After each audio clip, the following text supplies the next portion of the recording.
Zhuangzi says, when your belt is comfortable, you don't feel it. When your shoes are comfortable, it is as if you weren't wearing any. Likewise, your clothes, you see. The more you are aware of these things, the less properly they are made, or the less properly they fit.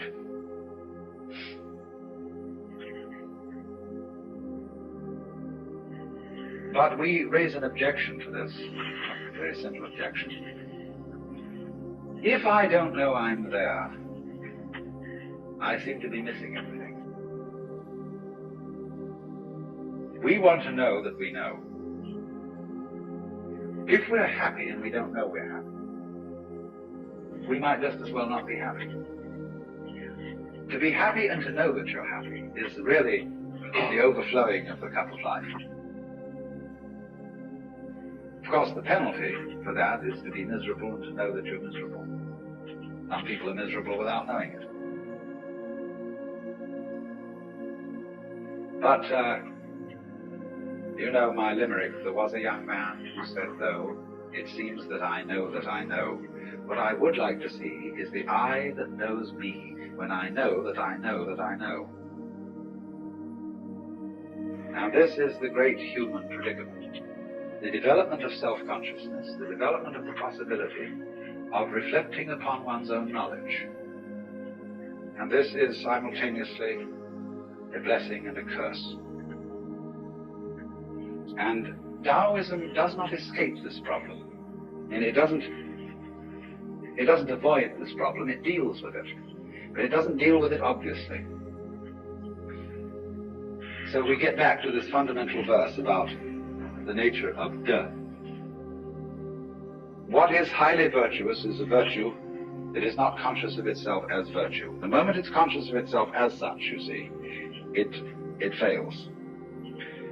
So in this way, we love to see a child dancing all by itself, lost in the dance and not performing for an audience. And we say, oh, if only I could dance like that. If only I could become like a child again, innocent. But then soon we know when parents notice how beautifully a child dances, and they all approve of it and say to this child, dance for us, the child begins to lose this power. And it puts on airs, it knows it's noticed. And we don't like that. We say, that's affectation, that's showing off, that's phony. What we want you to do is to dance as if you had no audience. Not even yourself. Which of course puts the child in a double bind. Because it says to the child, we require you to do something that will be acceptable only if you do it as if it wasn't required. We do that all the time to our children, to each other. You must love me. After all, you promised to do so when we got married, didn't you? And so on. So, this is the difficulty. But somehow, a very great artist in the maturity of his life, somehow is able, at least to give the impression that he does what he does without playing to the gallery, without self-consciousness. It seems perfectly natural. So how does he get there? There was a Taoist sage, later Lao Tzu. His name was Lieh. We romanize that as L-I-E-H, Lieh. And he had a reputation for being able to ride on the wind. So light. And Zhuangzi says in one place, it's easy enough to stand still. The difficulty is to walk without touching the ground.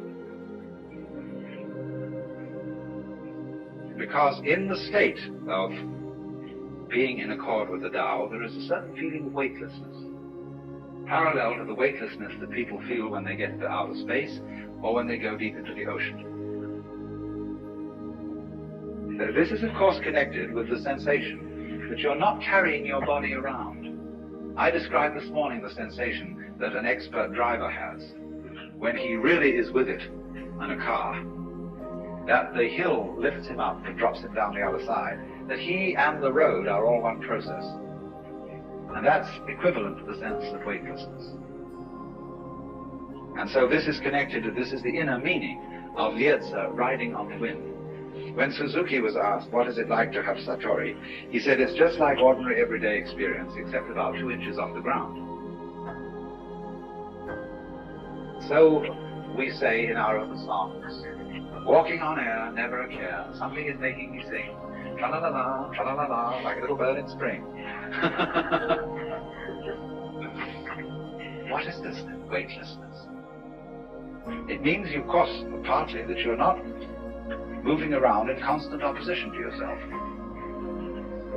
Most people move in constant opposition to themselves because they are afraid that if they don't oppose themselves all the time, something awful will happen. See, it's so easy to bend your arm. No problem at all. But supposing you make a fight about it, and you take these antagonistic muscles, as they're called, and fight them against each other, so that you have to bend your arm like that. See? How ridiculous. But if you somehow felt that in bending your arm you might make a mistake, you know, instead of bending it you might hit yourself, then these two muscles get nervous and they fight each other to be sure that everything happens all right. That's anxiety, you see? So, when the human being developed the power to be aware of himself, to know that he knows. In other words, when the cortex was formed over the original brain, he fell from grace. That was the fall of man. Because when he felt, he had the sensation of being in charge, of being in control of himself. And you can only have that sensation when you are aware of what you're doing. He got anxious. Am I aware enough of myself? Have I taken enough factors into consideration? Have I done all that should be done? And then he started trembling.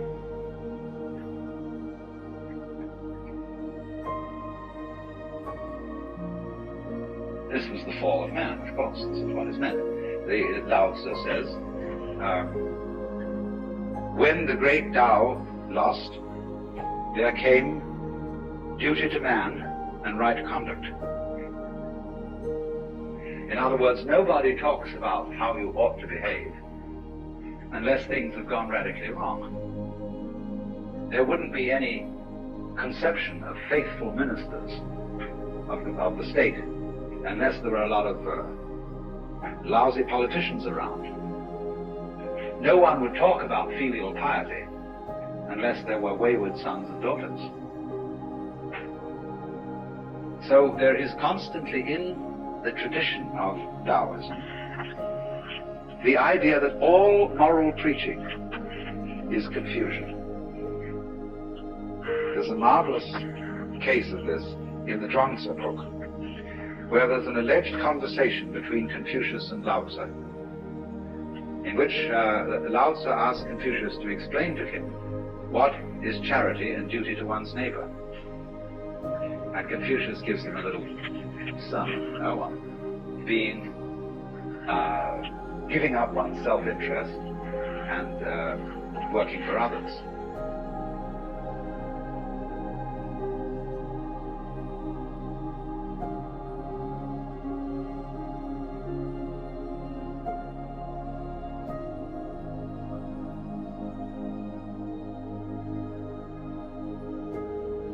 And Lao Tzu says, what stuff? Sir, regard the universe. He says, the stars come out invariably every night. The sun rises and sets, the birds flock and migrate without exception. All flowers and trees grow upwards without exception. You, by your talk of charity and duty to one's neighbor, you're just introducing confusion into the empire.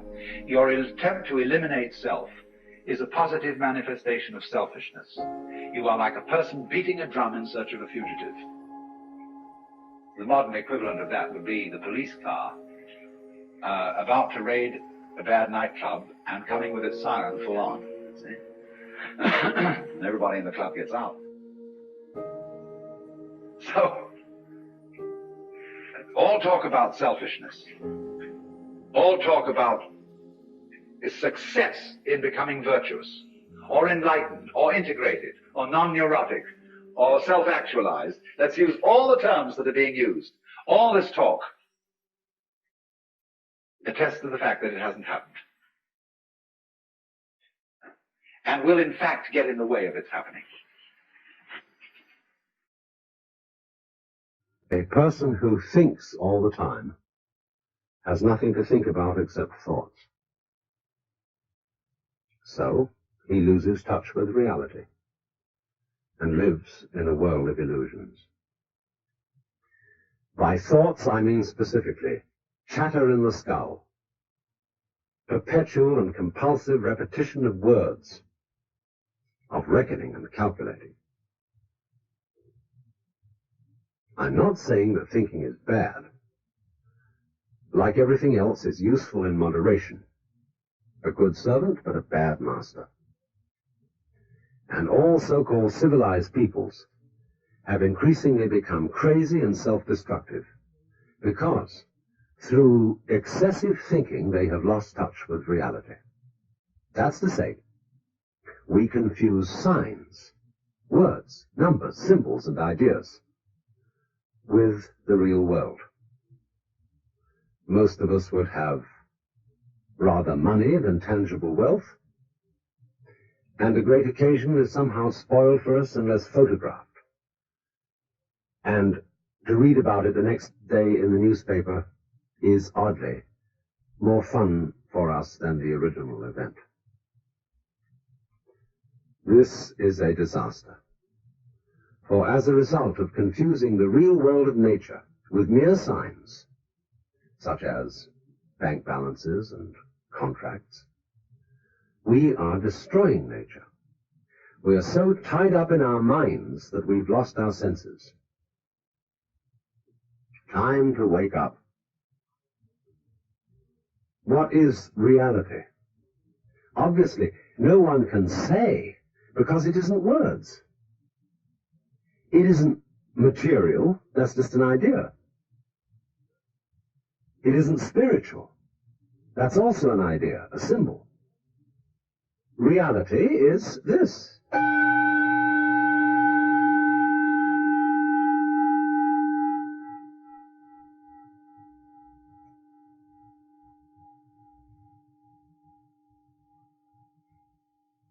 The only way to handle danger is to face it. If you start getting frightened of it, then you make it worse. Because you project onto it all kinds of bogies and threats which don't exist in it at all. Whenever you meet a ghost, don't run away. Because the ghost will capture the substance of your fear and materialize itself out of your own substance and will kill you eventually, because it will take over all your own vitality. So then, whenever confronted with a ghost, walk straight into it, and it will disappear. We've got to survive. You must survive. That's the great thing we're all working under. And pounding it out day after day, anxiety. Because this is a description of anxiety. Anxiety is the fear that one of a pair of opposites might cancel the other. Forever. And if by any chance, by any means, you find out that that is not so, you have an entirely new attitude to what human beings are doing, which may be very creative, but which also may be very dangerous.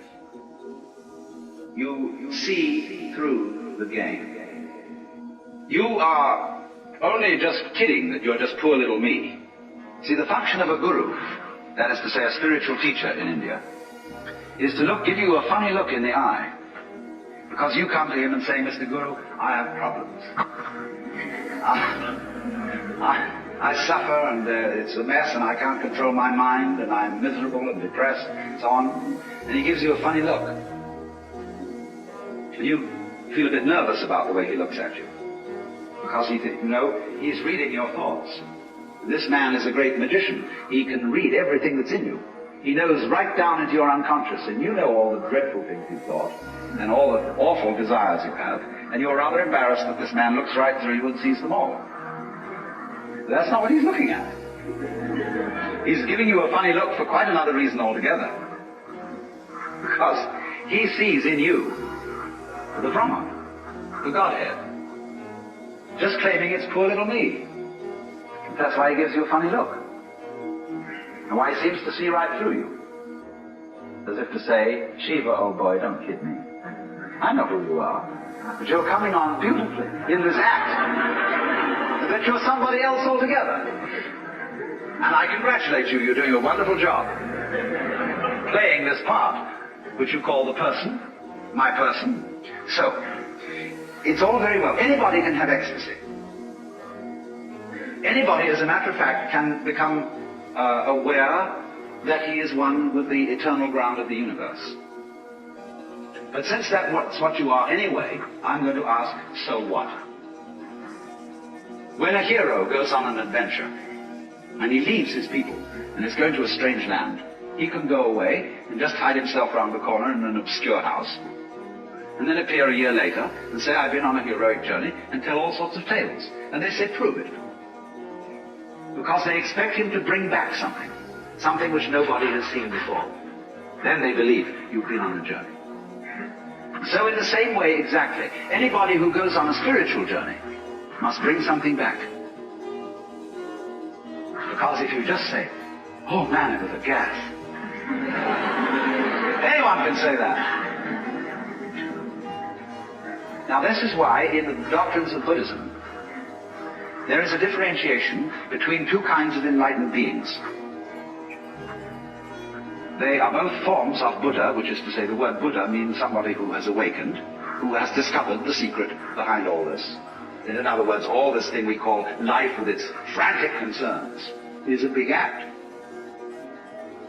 which you, in your unconscious depths, are deliberately setting up. So you can do one of two things when you discover this. You can become what's called a Pratyeka Buddha.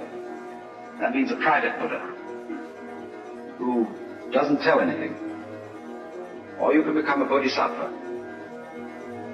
Pratyeka Buddha goes off into his ecstasy and never is seen again. Bodhisattva is one who comes back and appears in the everyday world and plays the game of the everyday world by the rules of the everyday world. But he brings with him upaya. He brings with him some way of showing that he's been on the journey, that he's come back, and he's going to let you in on the secret too. If you'll play it cool and also come back to join in the everyday life of everyday people. The first thing then is to discover what indeed you do love, if anything, and you'll find there is something. And then go into the nature of that. Now it's said that selfish people love themselves is something which you thought was other than yourself. Even if it be very ordinary things such as ice cream or booze,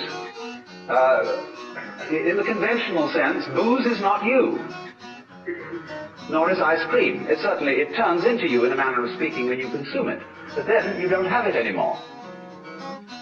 And so you look around for more in order to love it once again. But so long as you love it, you see, it's never you. When you love people, even however selfishly you love them, because of the pleasant sensations they give to you, still, it is somebody else that you love. And as you inquire into this, as you follow honestly your own selfishness, many interesting transformations begin to come about in you. One of the most interesting transformations of being directly and honestly selfish, in the same way that, for example, cats are, is that you stop deceiving people.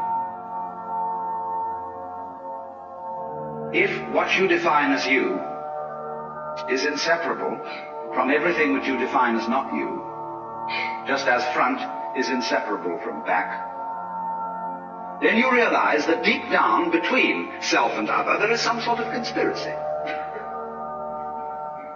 If these things always occur in combination, and look very different from each other and feel quite different. Nevertheless, the feeling of difference between them allows each one to exist.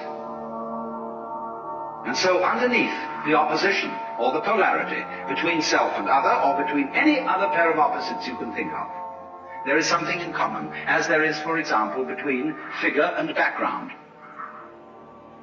You can't see a figure without a background. You can't have an organism without an environment.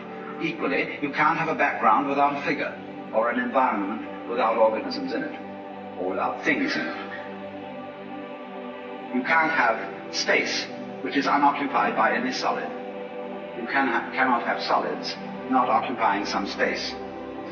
This is absolutely elementary, and yet we don't realize it.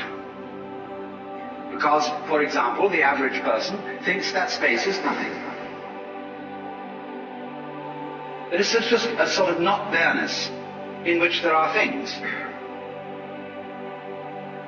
And we are slightly afraid that not there-ness, that nothingness, that darkness, that the negative poles of all these oppositions will win.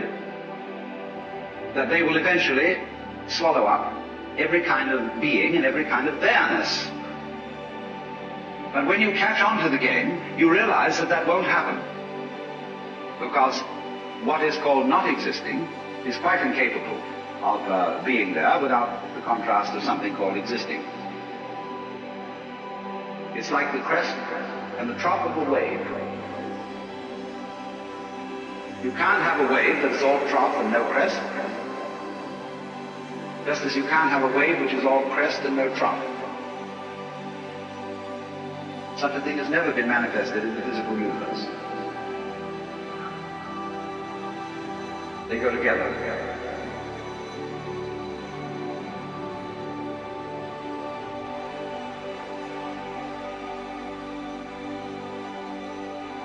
And that is the secret.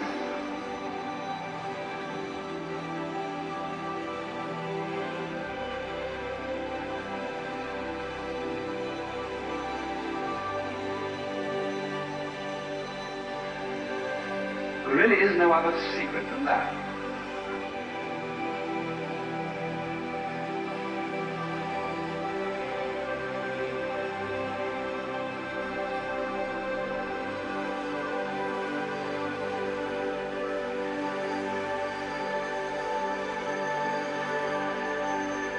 That is the secret.